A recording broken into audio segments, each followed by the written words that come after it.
Afternoon class. Today's will be a short video since we're going over the same kind of work that we did last week. Except this week we'll be doing skulls. So we have two options. We're going to have a low polygon and a realistic looking skull. The light setup is the same as it was before. We have our warm light coming from underneath and some electric blue cool light. And I'll be wanting for you guys to be able to render the colors. And I'll be walking you through the file so that you can see all the stuff that I laid out inside of there for you guys to look through. All right, let's get started. All right, so we're going to start off by opening our digital painting fall folder. And inside of that folder, we should be able to find our skull files. They will be named skull, your name, and PolySkull, your name. And as always, to open them, we either double click to open in Photoshop or we right click and open with Photoshop.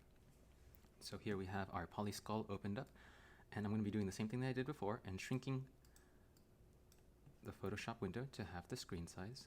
And from there, I will be selecting the skull reference that I'm going to be using. It's important to match the skulls up because they are slightly different sizes. And so the guide that I created for you guys might not work if you pick the wrong skull. So in this case, we're using the polygonal skull.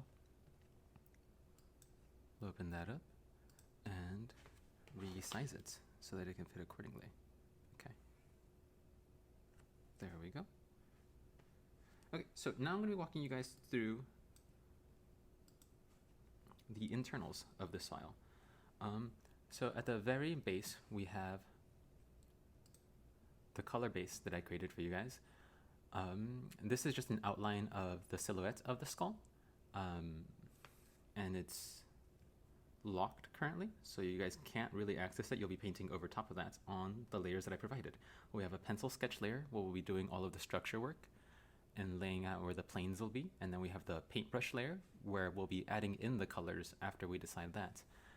And I mentioned it earlier, but like we have the different lighting schemes here, and I would like for you guys to do your best to follow along with them. I understand some of you guys might have issues with color, but if that's the case, then we have the perfect solution for you guys. For anyone who needs help in class, we have this handy little folder for you guys. And inside, we'll find more layers. And it's called Need Help, Click Here. So let's open that up. So the very first thing that we'll see that's already turned on is the center line. This is a line that I drew through the skull, right through the middle to bisect it. That way you guys will be able to like have a little reference point to work from. If you guys need more than that, then we have an additional guide in here that we can turn on. Now this is Help Level 2, Eye, Nose, and Teeth Guide.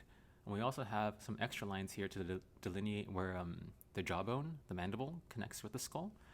And we also have a little ridge here from behind the eyeball. That way you guys kind of have a little way of feeling around where the skull is and drawing in the planes. If you guys need still more help, we have Help Level 3 color options. So let's turn that on. And in here, we have a bunch of different colors that I color picked from the skull.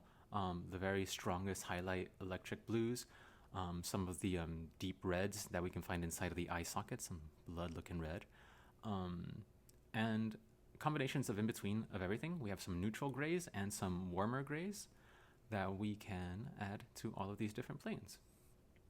And if you guys need still more help, or if you think that these aren't enough colors to work from, we have Help Level 4.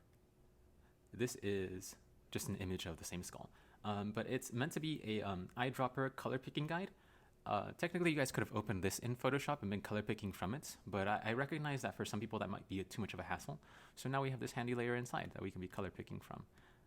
Very useful, very helpful.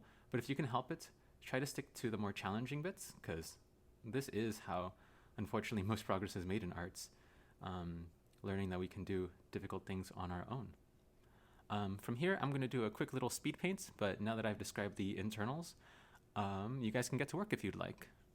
Let me know if you need any help. I'll be walking around the class. Okay, so there isn't very much involved in the speed paint. I've turned on my helping guide layers so I can do this as quickly as possible. Right now, I am just quickly mapping out where the planes go. Last week I did a bit more of a thorough job. This week will be a little bit more rushed. But even if you go quickly with these kinds of things, you can always fix it in the paint step. So we start off by dropping large swaths of color And we're going to come back in with a wet blender to really smooth them out together. This is a part that is going to be a lot of push and pull. So you guys can either use the color guides that I left for you, or another great thing that you can also be doing is color picking your own colors and nudging them either a little bit up or a little bit down. You guys saw that I opened the color box there. And I'll be walking around the classroom. If you feel like something isn't looking right, just let me know and I'll be able to help you out. Particularly with these planar skulls, the big issue with painting them is that the thing that makes it look the most convincing is having hard edges. And painting by its very nature is very soft-edged. So if you are having issues with that, don't worry too much about it. As long as you keep working, it'll start to resolve itself eventually. And like I said, just let me know if you guys need any help, and I'll be coming around. So remember to save with your names, and